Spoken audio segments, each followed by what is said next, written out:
Hey guys, welcome back to Boost Hunter Garage. Today we're going to be working on the '07 again. I'm having a bit of an issue with it starting in the cold. If it's plugged in, it starts up fine. It started to struggle a bit with that, but once I'm at work and it sits for 8 hours, even sometimes it only sits for about 4 hours, and it does not want to start. The only way to get it to start is hitting it with ether, and obviously don't want to be doing that all the time. Have already gone through a few things, like the heater grid was having a bit of an issue with that, but got that fixed up. And even once that, with that fixed, it's not wanting to start. And also, as you've probably seen if you'd seen my video before, why I changed the rail. Well, the main reason was for the rail pressure sensor. I thought that was maybe one of the issues causing it. And some other people say too that it can be the relief, but that rail has a brand new relief in it, so that can't be the issue. So what I believe is it's leaking past one of the injectors or multiple injectors, or have a leaking crossover tube, is why when it's cold it doesn't want to start. Apparently, from what I've read, that they might not be sealing right. So I picked up this tool here. I should take it out of the package here. Basically just, it's gonna plug off on the rail so that we can test, and it'll let me know what injector is leaking. I guess more so I should say also, we'll be watching the rail pressure using just this simple OBD2 scanner I have. I didn't realize that this one you could read some of the sensors on the truck, so I was able to read the rail pressure sensor. So we're gonna be using this and blocking off an injector at a time off the rail and see if we can tell which one, if we're building more pressure, and be able to tell which injector may be leaking or crossover tube is leaking.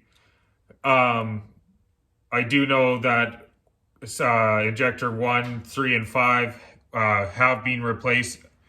2, 4, and 6 are still the original ones, which we're almost at 300,000 miles. So it's not surprising that we're going to be having some issues. So we're going to start with those ones.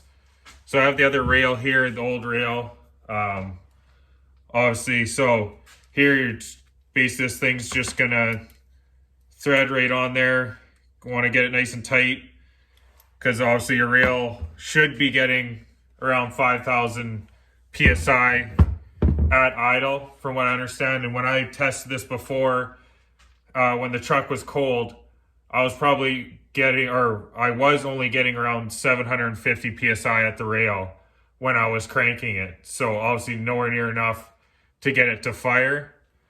So yeah, once I get it set up in the truck, we'll try start it. I'll show kind of what pressure we're at cranking there, and then I'm going to start with number 2, take the injection line off and get that on there, and I'll kind of show you that, and then we'll start from there and see what our pressure is. All right, so we're in the truck here. I got the scanner on it here. It's kind of hard to see, but so we got the bottom there where it's FRP is the fuel rail pressure, and it's reading in kPa, so a little different, but I got a little cheat sheet here to show it. But we'll try crank it over here, see what kind of pressure we make.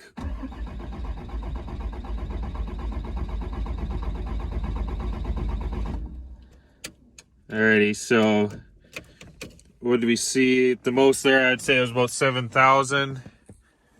So we're probably only making about 1,000 PSI at the very most. So definitely nowhere near enough. So we'll go underneath the hood and put that test plug on. Okay, so now we got that test cap down here. It's kind of hard to see. Got that tightened on there. So obviously all your injection lines are just 3/4 inch wrench. But yeah, so got that cranked on. I just loosened it off, undid the 10 mil from the bracket that's there, and I did have to pop the intake horn off for this one for cylinder number 2, just because of where it connects at the crossover tube at the head here. I couldn't get at it, so I had to loosen it off there so I could get it out of the way for the plug. So now I'll go in the truck and see what pressure we make. All right, so we're back in the truck here with injector number 2 blocked off at the rail, and we'll crank it here and see what kind of pressure we make.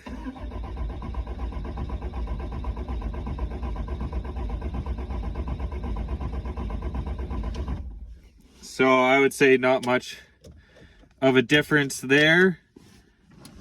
Maybe a few more 100 kPa, which isn't much. And yeah, so we're just gonna go through and try switch it to the next ones. All right, so as you've seen, I did injector number 2, and then I did number 4. I got around 6,900, 7,000 kPa, so basically the same thing. Now I have it set up with number 6, and actually I tried turning it over already, and I think this is the one that's causing us an issue, so I'll show it here. I'll turn her over.